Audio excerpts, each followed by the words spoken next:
Vous pouvez également, si vous le souhaitez, masquer des colonnes, masquer des lignes à l'intérieur de vos tableaux Google Sheet. On va utiliser cette technique pour diverses raisons.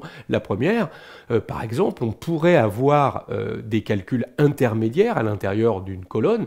Et évidemment, ces calculs, on n'a pas envie de les faire apparaître à l'écran. Ils servent uniquement pour pouvoir obtenir un autre calcul. On va donc masquer la colonne qui contient ces opérations de calcul intermédiaires.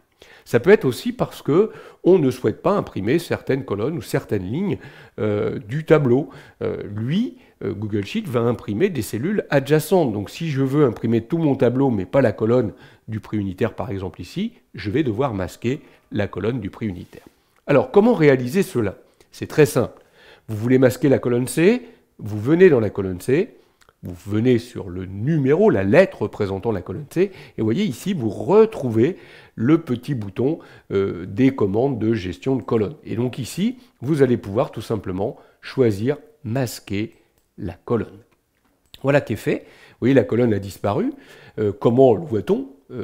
On voit qu'on est passé de B à D. S'il vous manque une lettre, pas de doute, c'est que la colonne est masquée. Si on l'avait supprimée, il aurait automatiquement rebaptisé la colonne D C.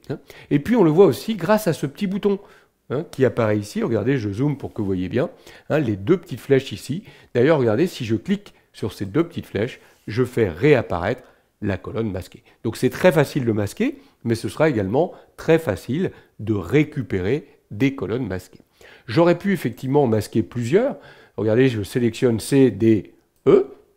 Là encore, je peux venir sur l'un des petits boutons ici, ou faire un clic droit. C'est pareil, en faisant un clic droit sur la colonne, je vais choisir la commande masquer les colonnes C et E. Et vous voyez que je n'ai plus les colonnes C, D, E.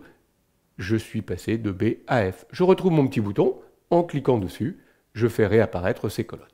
Alors évidemment, quand on aura protégé la feuille de calcul, si on l'a protégée, on ne pourra plus réafficher des colonnes masquées.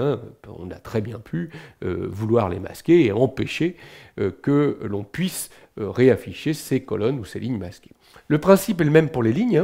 Imaginez, vous voulez masquer la ligne 4, vous allez venir sur la ligne 4, donc là vous faites un clic droit sur le numéro 4 et vous choisissez masquer la ligne.